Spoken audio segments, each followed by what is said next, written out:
అవసరమైతే ప్రభుత్వాన్ని మమ్మల్ని ప్రశ్నించమని అంటూ ఉంటే అక్కడ కేటీ రామారావు గారేమో ప్రశ్నించే గొంతును తీసుకొస్తున్నానని ఆయన ఇంకొక ఆయనను పట్టుకొని వస్తా ఉన్నాడు. ప్రశ్నించే ఆ బీఆర్ఎస్ అభ్యర్థి ఫస్ట్ కేటీ రామారావును ప్రశ్నించాలి. ఈ రైతులకు ఒరేస్తే ఉరని చెప్పిన కేసీఆర్ను ఫస్ట్ ప్రశ్నించాలి. ఈ రైతులకు సన్నబియ్యం పండిస్తే అరుగు మీద కూర్చొని పెరుగన్నం తినొచ్చు అని చెప్పిన కేసీఆర్ను ఫస్ట్ అభ్యర్థి ప్రశ్నించాలి. అలాగే 46 జీవో తీసుకొచ్చినటువంటి కేసీఆర్ను కేటీఆర్ను ఫస్ట్ వాళ్ళ పార్టీ అభ్యర్థి పోయి ప్రశ్నించాలి ఇవి ఎందుకు తెచ్చినాం అని చెప్పి.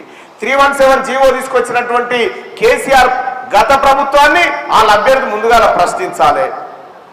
అసలు బీఆర్ఎస్ పార్టీ నాయకులు ఆ పిల్లగానంటే ఎందుకు తిరుగుతలేరో ఫస్ట్ వాళ్ళ అధ్యక్షుని ప్రశ్నించాలి. నీ తాన్నే గింత పెట్టుకొని నేను ప్రశ్నిస్తా అని వీళ్ళు ప్రశ్నించే గొంతుకాని వస్తా ఉన్నారు. ఈ పట్టభద్రుల ఎమ్మెల్సీ ఉప ఎన్నిక ఏదైతే ఉందో ఇది ఎందుకు వచ్చింది సార్? మీ పుణ్యాన్నే కదా, మీకు శాత కాదని పోతేనే కదా.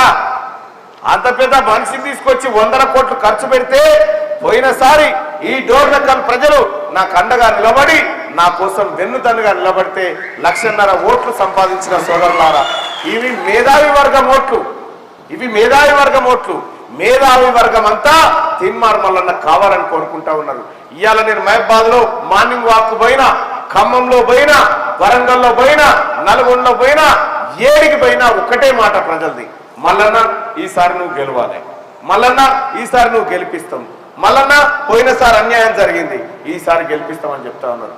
మీ అందరి ఆశీస్సులతోటి, మీ అందరి ప్రేమతోటి, మీ అందరి దీవెనలతోటి రేపు తీన్మార్ మల్లన్న గెలుస్తాడు తప్ప ఇంకొకటి కాదు. పట్టభద్రులారా, మీరే పెద్దవారు, మీరు సహాయం చేస్తేనే, మీరు ఆశీర్వదిస్తేనే రేపు పొద్దుగాల తీన్మార్ మల్లన్న మండలికి పోయినా, చట్టసభకు పోయినా మా మంత్రి గారు కోరినట్టు ఏమన్నా చిన్న లోటుపాట్లు తెలియకుండా జరిగితే వాటిని వేలెత్తి చూపమని చెప్పి చెప్తా ఉన్నారు. చూసినావా, ఆ కార్యక్రమం జరుగుతుంది. పోనీ ఇప్పుడు బయటి పార్టీ ఆయన ఎవరైనా గెలిచిరనుకో, పొరపాటున అవకాశమే లేదు, కానీ పొరపాటున గెలిచిరనుకో మంత్రి గారిని కలవాలి, ఇక్కడ అడగగలుగుతాడు ఏమన్నా? ఇదే తీన్మార్ మల్లన్న ఉంటే మంత్రి గారి ఇంట్లోకి డైరెక్ట్ గా పోయి అన్నాయి పోయి పని కావాలి ప్రజలకు అని చెప్పగలుగుతాడు. ముఖ్యమంత్రి గారి దగ్గరికి పోయి ఈ హామీల గురించి మనం అమలు చేయాలని చెప్పగలుగుతాడు.